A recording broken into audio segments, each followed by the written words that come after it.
Hello, I am back, of course. I have a couple short little entries um, in my journal that I would like to read.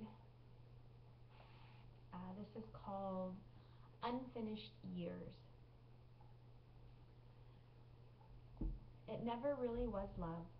It never really was lust. It was more of a rescue. We both just needed to run away. He took my hand, I took his name, and across the country we went.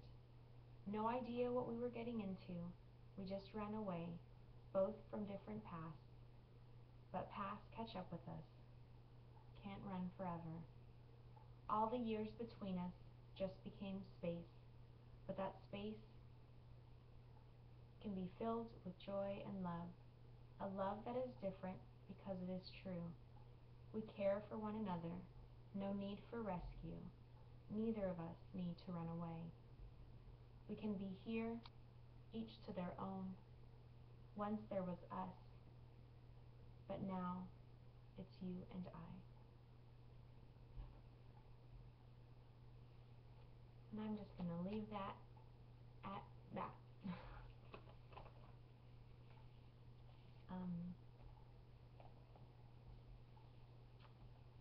I wrote here on day 57 of my treatment. I went down to 3 days a week instead of 5.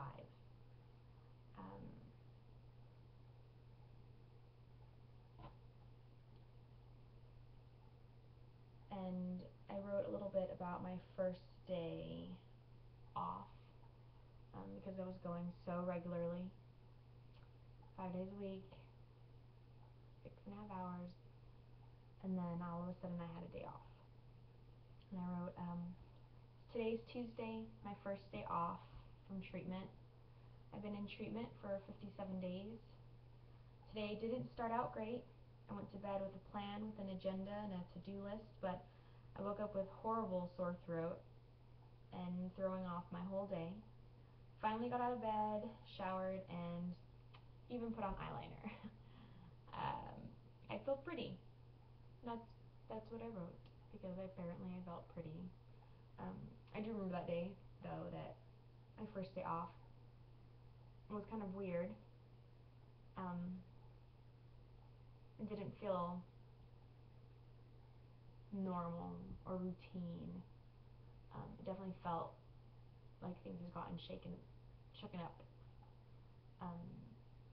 because being in treatment for over 2 months had become my normal and my security, and now I was kind of on my own. It says, today is also my first day working on Aurora Speaks, and Aurora Speaks is the name of the book that I'm writing, my manuscript, which I just turned in my 150 words to hopefully become something. So I'm excited. I know the story, but typing it out is making me OCD. I was hoping I could just journal a little, get it all out, then just start writing her story.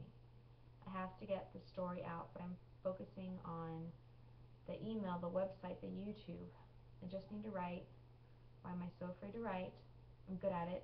I need and want it. It will be mine. I think I was really frustrated because I was trying to set up like all this other stuff, and I'm OCD about having things ready and prepared and syncing everything and linking everything, and especially now with social media, like I want everything in one place, or I want like you to type in one thing and you get all of my stuff. You know, you get my YouTube, my Facebook, my Twitter, my Google Plus, and like all of those things, and my blog.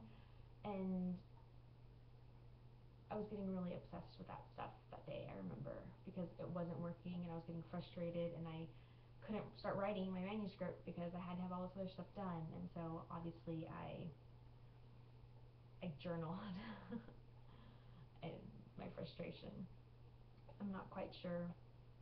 I know know I got a lot of writing done that day.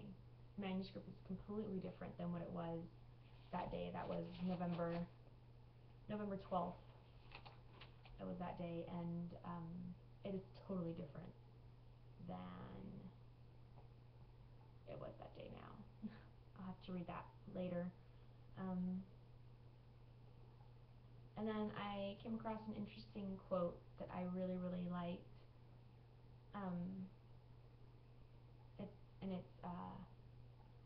There are all kinds of love in this world, but never the same love twice. I put GG. I don't know if I copied that from somewhere or some sizing group. I'm not quite sure, but I really like that. There are all kinds of love in this world, but never the same love twice. So I just really like that. And then when I got back, we normally do like the morning check-in. I think I've talked about that a little bit before. And we have these goals and whatnot that we set. And on this particular day, on the 12th, when I went, or no, the 13th, my first day back after my first day off, one of the questions on the board was, what change do you want to make? It's a pretty big, open-ended, broad question to ask. And I put that I want to be more open about my issues. Here I am on YouTube talking about them. I was really embarrassed and afraid and nervous about people finding out that I have anxiety and that I was in treatment. I was not inpatient, though there were moments where I could have been or should have been, but it had nothing to do with my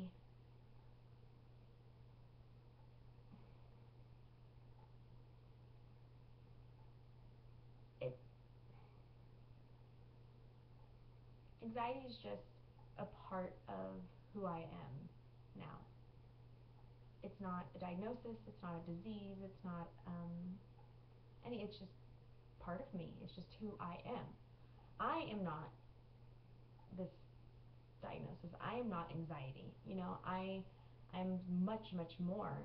Anxiety is just one of my personality traits, and unfortunately it got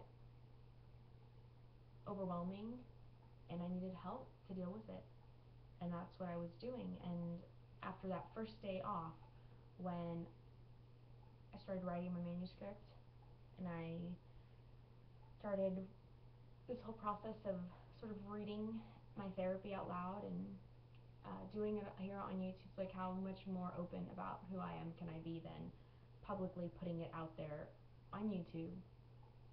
Hi, my name is Jennifer and I have anxiety and depression.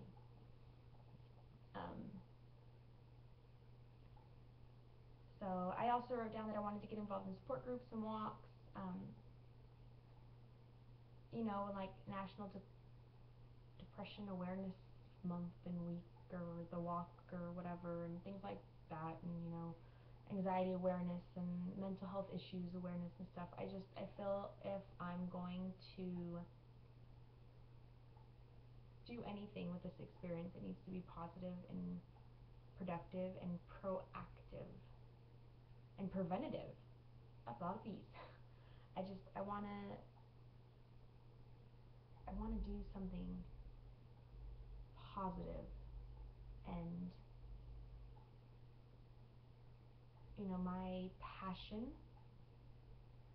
is words, whether they're gonna be on stage or written on the page.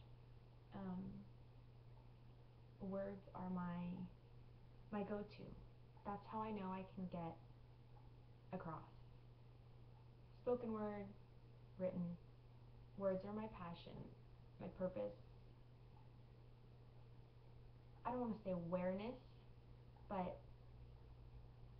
maybe acknowledgement of how different we all are, and how different we are from each other, and how different we are within ourselves. Just how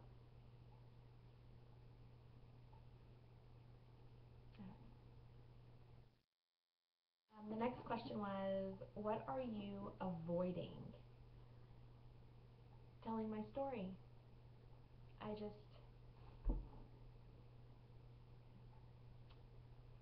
to be honest, I'm nervous, I'm scared, I'm embarrassed, I'm all sorts of things. Just, I'm embarrassed and afraid of my story, and so I don't want to be. It's me. It's who I am. Being in treatment and also meeting people in treatment that are now amazing friends, close friends. I mean, they know everything about me, and I just feel like that's friendship. Like, that's love on, a friendship basis. That's acceptance and acknowledgement and understanding and forgiveness and comfort and support, and it's just so amazing to have that. And I don't want to be afraid to tell my story. I don't want to be embarrassed. I don't want to be nervous. But you start saying things like mental health and Zoloft or Prozac or anxiety, panic attack or treatment or mental health hospital, psych ward. You start hearing these words and people have an automatic default assumption, and you can't put everyone in that in that box. It doesn't work that way. And so maybe something I say will help them.